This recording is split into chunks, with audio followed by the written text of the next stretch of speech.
Shalom Bapak Ibu Saudara-saudara yang terkasih dalam Kristus Yesus. Sebelum kita disapa oleh kebenaran firman Tuhan pada pagi hari ini, terlebih kita berdoa. Kita bersatu di dalam doa. Sungguh kami mengucap syukur ya Tuhan buat penyertaan Tuhan di dalam kehidupan kami, terlebih buat anugerah yang boleh Tuhan percayakan, yaitu nafas kehidupan kami boleh memulai aktivitas kami. Tapi sebelum kami memulai aktivitas kami ingin disapa oleh kebenaran firman Tuhan yang meneguhkan, menguatkan iman, keyakinan kami dalam menjalani kehidupan kami. Terlebih ya Tuhan, bukalah hati pintu pikiran kami, agar kami dapat memahami, mengerti, terlebih mampu melakukan firman-Mu di dalam kehidupan kami. Hanya di dalam nama anak-Mu Tuhan Yesus kami telah berdoa dan mengucap syukur. Amin.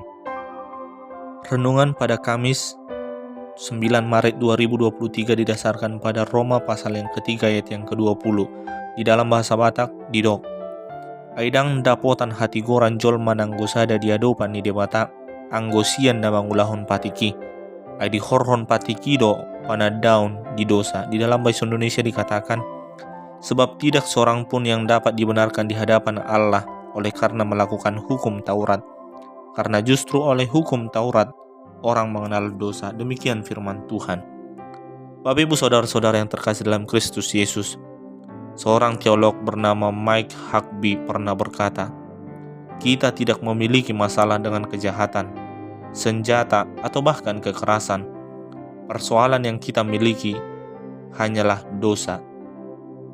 Huckabee menegaskan bahwa semua persoalan berawal pada manusia yang berdosa. Ungkapan yang sama juga ditegaskan oleh Paulus dalam perikop kita pada pagi hari ini, yakni baik orang Yahudi maupun non-Yahudi, semua berada di bawah kuasa dosa. Karena itu tak seorang pun yang lebih baik daripada yang lainnya.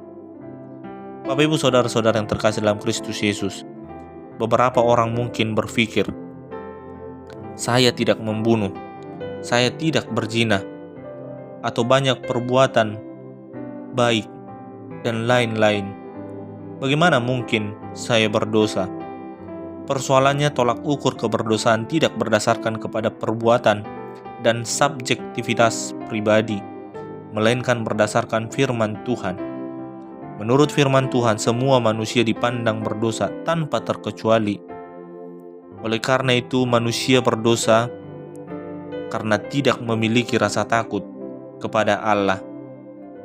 Paulus juga mengatakan, karena orang yang pertama yaitu Adam, semua kita menjadi berdosa. Oleh karena itu yang menjadi pertanyaan kita hari ini adalah, siapa di antara kita yang merasa tidak berdosa atau merasa layak di hadapan Tuhan karena berpikir bahwa dirinya adalah orang benar? Renungan kita pada pagi hari ini menunjukkan bahwa orang yang berpikir atau merasa dirinya tidak berdosa hanyalah orang yang berkhayal. Para penulis Alkitab sepakat bahwa tidak ada seorang pun yang tidak berdosa, karena kejatuhan manusia yang pertama membuat seluruh manusia menjadi ikut berdosa. Kejatuhan Adam dan Hawa ke dalam dosa tidak hanya berakibat kepada diri sendiri, tetapi menjalar merasuki seluruh umat manusia yang ada di dunia ini. Bapak Ibu Saudara-saudara yang terkasih dalam Kristus Yesus, dengan demikian akan sangat munafik jika kita merasa benar dan baik di hadapan Tuhan. Keadaan kita di dunia mungkin bisa baik secara fisik, materi, dan keyakinan.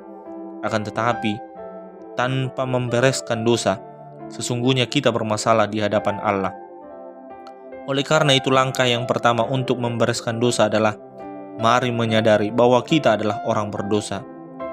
Apakah kita sudah menyadari keadaan kita saat ini bahwa kita adalah orang yang berdosa?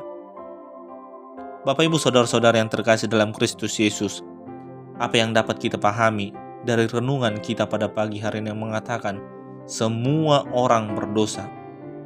Apa yang harus kita perbuat sehubungan dengan hal tersebut? Atau sikap seperti apa yang harus kita miliki atas renungan hari ini? Ada dua hal yang boleh kita ambil dari renungan hari ini. Yang pertama, kita berhutang keselamatan pada Yesus Kristus sebagai orang percaya.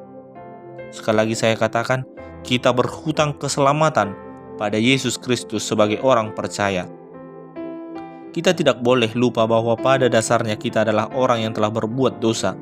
Kita adalah keturunan umat manusia yang telah jatuh ke dalam dosa, yaitu melalui persekutuan dengan nenek moyang kita, yaitu Adam dan Hawa.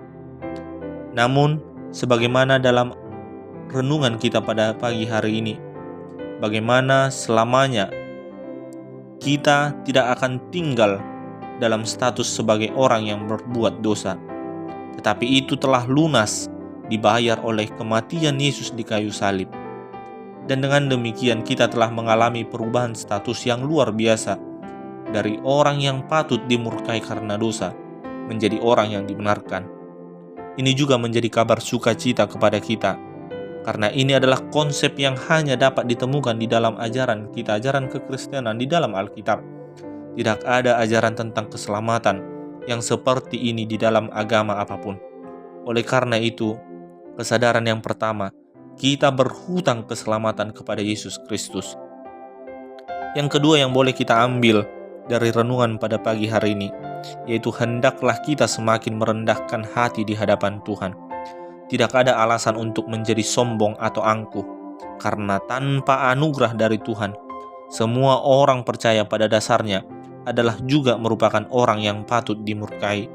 Tidak ada seorang pun yang patut atau memenuhi standar dari kesempurnaan daripada Tuhan.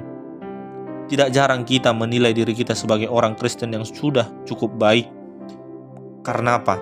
Karena kita sering membandingkan diri kita dengan orang-orang Kristen yang mungkin kita melihat bahwa kita hidup lebih kudus dari mereka. Oleh karena itu, yang ketiga dan yang terakhir yang boleh kita ambil adalah melalui kerendahan hati. Kita sadar bahwa kita adalah orang yang berdosa dan kita seharusnya layak dimurkai oleh karena dosa kita. Tapi karena kerendahan hati kita, maka kita harus mampu mengatakan bahwa keselamatan yang daripada Tuhan secara cuma-cuma menjadi anugerah yang paling besar dan patut dihargai. Dan oleh karena itu, sebagai orang percaya, kita harus malu untuk melakukan dosa kembali, karena anugerah Tuhan begitu besar di dalam kehidupan kita. Bapak, Ibu, Saudara-saudara yang terkasih dalam Kristus Yesus, sebab tidak seorang pun yang dapat dibenarkan di hadapan Allah oleh karena melakukan hukum Taurat. Oleh karena itu, saya juga mau mengingatkan kita, bukan karena perbuatan baik kita memperoleh anugerah itu, tetapi sebagai respon kita telah menerima anugerah itu, kita layak, mampu menjadi saluran berkat, mampu berbuat baik di tengah-tengah kehidupan kita. Amin. Tuhan Yesus memberkati. Kita bersatu dalam doa. Sungguh kami mengucap syukur ya Tuhan buat firman-Mu yang menegur mengingatkan kami pada pagi hari ini, bahwa tidak seorang pun dapat dibenarkan di hadapan Allah karena melakukan hukum Taurat, karena melakukan kebaikan, tetapi itu semata karena anugerah Tuhan di dalam kehidupan kami. Karena keberdosaan kami layak dimurkai, tetapi karena anugerah-Mu yang begitu besar, sehingga melayakkan kami mampu memperoleh anugerah keselamatan itu. Oleh karena itu juga ya Tuhan, kuatkan kami untuk merespon anugerah itu, sehingga kami menjadi saluran berkat Tuhan, menjadi perpanjangan tangan Tuhan dalam menunjukkan kasih, menunjukkan kebaikan Tuhan, sehingga melalui itu juga ya Tuhan, semakin banyak orang yang percaya, semakin banyak orang yang merasakan anugerah Tuhan di dalam kehidupan mereka melalui kami. Oleh karena itu juga ya Tuhan, kami mau berdoa buat aktivitas kami hari ini, ke dalam tangan-Mu kami serahkan. Hanya di dalam nama anak-Mu Tuhan Yesus Kristus kami telah berdoa dan mengucap syukur. Amin.